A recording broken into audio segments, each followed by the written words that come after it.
విశాఖ సిటీలో భారీ 4-వీలర్ స్కామ్ వెలుగు చూసింది. వాహన డీలర్లు ఈ స్కామ్కు పాల్పడ్డారు. ట్రాన్స్పోర్ట్ అధికారుల వాహనాల తనిఖీల సందర్భంగా ఈ మోసాన్ని గుర్తించారు. సాధారణ వినియోగదారులు 17% లైఫ్ ట్యాక్స్ చెల్లిస్తారు. అదే కేంద్ర ప్రభుత్వ ఉద్యోగులు కానీ మల్టీనేషనల్ కంపెనీలో పనిచేసేవారు కేవలం 4% మాత్రమే ట్యాక్స్ చెల్లించేలా కేంద్రం BH సిరీస్ను తీసుకొచ్చింది. దీన్ని అడ్డుపెట్టుకుని విశాఖలోని పలు కార్ల షోరూం డీలర్లు కొత్త రకం దందాకు తెరదీశారు.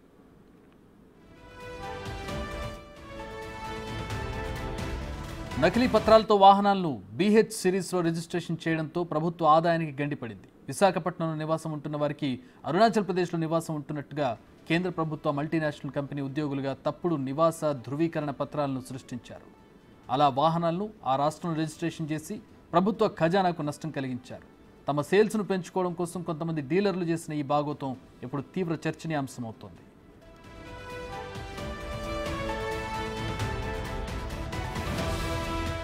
ఇప్పటికే Tristar motors, Varun motors, Shivshankar మోటార్స్ను ఆథరైజేషన్ సస్పెండ్ చేశారు. ఇప్పటి వరకు అధికారులు 15 కార్లను గుర్తించారు. మరో 400కు పైగా కార్లు సిటీలో BH రిజిస్ట్రేషన్లతో తిరుగుతున్నాయని అధికారులు అంచనా వేస్తున్నారు. అలాంటి కార్ల నిర్వాహకులను గుర్తించి ప్రస్తుతం 17% ట్యాక్స్ కట్టిస్తున్నామని చెబుతున్న డిప్యూటీ ట్రాన్స్పోర్ట్ కమిషనర్ రాజారత్నంతో మా ప్రతినిధి రాజు ఫేస్ టు ఫేస్. BH వాహనాల సిరీస్కి సంబంధించి ఒక భారీ స్కామ్ విశాఖలో బయటపడింది. కొన్ని ఏజెన్సీలు ఇతర రాష్ట్రాలకు సంబంధించినటువంటి కేంద్ర ప్రభుత్వ ఉద్యోగులు, అదేవిధంగా మల్టీనేషనల్ కంపెనీలకు సంబంధించినటువంటి ఉద్యోగులు వాళ్ళకి తక్కువ ట్యాక్సేషన్, గవర్నమెంట్కి పన్ను ఎగవేస్తూ తక్కువ ట్యాక్సేషన్తో ఇతర రాష్ట్రాలకు సంబంధించినటువంటి బిల్స్ పెట్టి వెహికల్స్ని కొన్నటువంటి స్కామ్ను అయితే బయటపెట్టారు. ప్రస్తుతం మనతో పాటు Visakha deputy transport commissioner Rajaratnam గారు ఉన్నారు. సార్, అంటే మేజర్గా అసలు ఈ స్కామ్ ఎట్లా బయటపడింది, దీంట్లో ఎవరెవరిని ఐడెంటిఫై చేశారు, ఏ ఏజెన్సీస్ ఉన్నాయి సార్ దీంట్లో?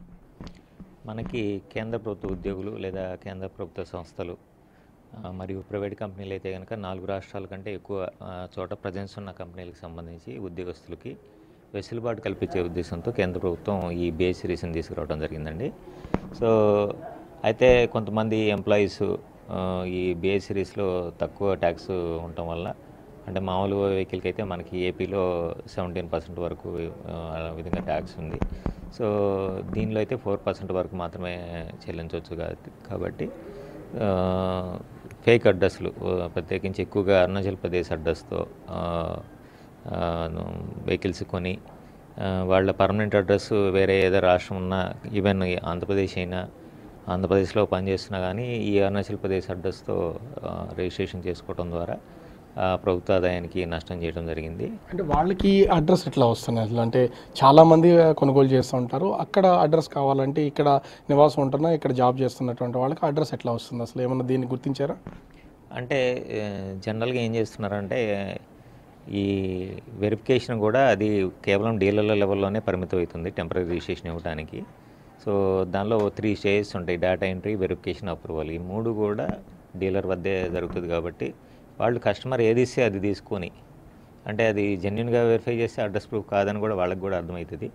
ఏదో ఒక లెటరు వాళ్ళ కంపెనీ హెడ్ నుంచి తెచ్చినట్టు ఒక డాక్యుమెంట్ తయారు చేసి వాళ్ళకి సబ్మిట్ చేయటము, వాళ్ళు కూడా దాన్ని తీసుకొని యాక్సెప్ట్ చేసి అరుణాచల్ ప్రదేశ్కి పంపడం జరిగింది. సో అక్కడ ఆ రాష్ట్రంలో కూడా ప్రాపర్గా వెరిఫై చేయకుండా రిజిస్ట్రేషన్ చేయడం జరిగింది. సో ఇక్కడ మేము జనరల్గా రొటీన్గా వెహికల్స్ని తనిఖీ చేస్తున్నప్పుడు తెలుగు వాళ్ళే ఇండి అరుణాచల్ ప్రదేశ్ అడ్రస్తో దొరికేసరికల్లా లోతుగా దాన్ని విచారణ చేసి దాన్ని పట్టుకోవడం జరిగింది. అటువంటి వెహికల్స్ ఇప్పటికి సుమారు 15 పైగా సీజ్ చేసి వాళ్ళ నుంచి లైఫ్ ట్యాక్స్ కూడా కట్టించడం జరిగింది. ఇక్కడ ఏ ఏజెన్సీలు ఈ విధమైనటువంటి ఫ్రాడ్కి పాల్పడినట్టు ఏమైనా గుర్తించారా? మొత్తం ఇప్పటికి 16 డీలర్లు, కార్ డీలర్స్ని ఐడెంటిఫై చేసి వాళ్ళందరికీ నోటీసులు జారీ చేయడం జరిగింది. అందులో 4 డీలర్స్ ఆల్రెడీ రిప్లైస్ కూడా ఫర్నిష్ చేశారు. వారి రిప్లైస్ డాక్యుమెంట్ వెరిఫికేషన్ తర్వాత అవి జెన్యున్ వెహికల్స్ కాకుండా నాట్ జెన్యున్ వెహికల్స్ని రిజిస్ట్రేషన్ చేసినందుకు ఇప్పటికే 4 డీలర్స్ ఆథరైజేషన్ని సస్పెన్షన్ చేయడం జరిగింది. ఏ డీలర్స్ సస్పెండ్ చేశారు? Tristar Tata, Tristar MG, Varun motors, Shivshankar motors ఇది చేయడం జరిగింది. ఇంకా మిగిలిన డీలర్స్ నుంచి కూడా మేము వాళ్ళకి నోటీసులు జారీ చేశాము. రిప్లై రావాలి. రిప్లైస్ వచ్చిన తర్వాత మళ్ళీ మేము ఒకసారి వెహికల్స్ వెరిఫికేషన్ చేసుకొని దాని ప్రకారం వాళ్ళ మీద కూడా చర్యలు తీసుకోవడం జరుగుతుంది. ఇప్పటికి 15 వెహికల్స్ని మీరు సీజ్ చేస్తామని చెప్తున్నారు. ఇంకేమైనా ఉండే అవకాశం ఉందా ఇక్కడ అంటే వీళ్ళ పరిధిలో కొనుగోలు చేసిన వెహికల్స్కి సంబంధించి? ఇంకా ఉన్నాయండి, ఇంకా మొత్తం 400 పైగా ఉన్నాయి.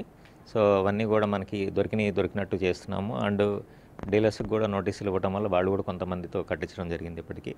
సో అవన్నీ ఒక ఫేక్ అడ్రస్తో ఉన్న ప్రతి ఒక్క వెహికల్కి కూడా కట్టించడం జరుగుతుంది, లైఫ్ ట్యాక్స్ కట్టించడం జరుగుతుంది. ఈ పన్ను ఎగవేతకు సంబంధించి దాదాపు 400 వెహికల్స్ వరకు ఉన్నాయి. అంటే ప్రభుత్వానికి ఎంత మేర పన్ను ఎగవేత చేసి ఉండొచ్చు అనేది ఒక అంచనా ఏమైనా ఉందా మీ దగ్గర? అంటే అది ఇప్పుడు 400 వెహికల్లో జెన్యున్ కూడా ఉండే అవకాశం ఉంది. సో ఒకవేళ జెన్యున్ అయితే దాన్ని బట్టి ఉంటుంది. డెఫినెట్గా 2 కోట్ల పైన ఉండే అవకాశం ఉంది. అంటే ఒక్కొక్క వెహికల్కి ఇక్కడ 17% అంటే వెహికల్ని బట్టి ఎంత పన్ను ఉండే అవకాశం ఉంది? అది అరుణాచల్ ప్రదేశ్కి వెళ్తే ఎంత తగ్గిపోతుంది వాళ్ళకి? అంటే మనకి ఆంధ్రప్రదేశ్లో వచ్చేసి వెహికల్ కాస్ట్ని బట్టి 10 లక్షల కంటే తక్కువ అయితే ఒక రేటు, 10 నుంచి 15 ఒకటైతే ఒకటి, 15 నుంచి అబోవ్ అయితే ఇంకో రేటు ఉంది. సో ఈ విధంగా డిఫరెంట్ ఉంది. సో అక్కడ మాత్రం 13 నుంచి అబోవ్ ఉంది మనకి, అక్కడ 4% కాబట్టి. సో సుమారు మినిమము తీసుకున్న 9% వేరియేషన్ ఉంది కాబట్టి దాని గురించి వేసుకోవడం జరిగింది. కొంతమంది ఏంటంటే మాకు BH సిరీస్ ఉండాలి అన్న ఉద్దేశంతో కూడా చేయడం జరిగింది. సో ఏ విధంగా BH సిరీస్ పొందాలి అని కొంతమంది వచ్చేసి లైఫ్ ట్యాక్స్ తక్కువ ఉందని ఈ ఉద్దేశంతో చేయడం జరిగింది.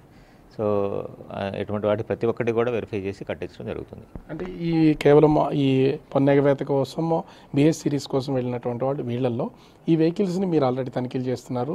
తిరిగి వాళ్ళతో ట్యాక్స్ కట్టిస్తే వాళ్ళకి ఎట్లాంటి ఇబ్బంది లేకుండా ఉంటుందా? వాళ్ళు వాహనాన్ని వాళ్ళు కంటిన్యూ చేసుకోవచ్చా? జనరల్గా మోటార్ వెహికల్కి సంబంధించి ఏ రాష్ట్రంలో తిరిగితే అందులో ముందుగా అడ్వాన్స్ ట్యాక్స్ చెల్లించి తర్వాత తిరగాలి. సో ఒకటి ఏంటంటే మొదటగా దానికి సంబంధించిన ట్యాక్స్ మొత్తం కట్టించడం జరుగుతుంది. తర్వాత ఒకవేళ వాళ్ళది ఏపీ అడ్రస్ అయి ఉంటే కనుక ఏపీ నెంబర్ మార్పించడం జరుగుతుందండి. అలానే డీలర్స్కి సంబంధించి వాళ్ళ మీద కూడా చట్టపరంగా చర్యలు తీసుకోవడం జరుగుతుంది. అంటే మొత్తానికి చూడొచ్చు, అటు విశాఖపట్నంలో జిల్లాకు సంబంధించి దాదాపుగా 16 మంది డీలర్స్కి అయితే నోటీసులు ఇచ్చారు. 4 డీలర్స్కి సంబంధించి లైసెన్సులు క్యాన్సిల్ చేశామని చెప్తున్నారు. 400 వెహికల్స్ వరకు ఇప్పటికి ఐడెంటిఫై చేసాం. వాళ్ళలో 15 వెహికల్స్ని ఇప్పటికీ గుర్తించాం. అందరికీ ఖచ్చితంగా ఫైన్స్ వేస్తాం. ఇట్లాంటి పన్ను ఎగవేతకు సంబంధించినటువంటి ఎలాంటి వెహికల్స్ ఉన్నా డీలర్స్ దగ్గర నుంచి ఖచ్చితంగా రికవరీ చేస్తాం, వాళ్ళ మీద కేసులు బుక్ చేస్తామని విశాఖ రవాణా శాఖకు సంబంధించినటువంటి అధికారి డాక్టర్ రాజరత్నం గారు చెప్తున్నటువంటి పరిస్థితి. కెమెరా మురళితో రాజు, బిగ్ టీవీ, విశాఖపట్నం.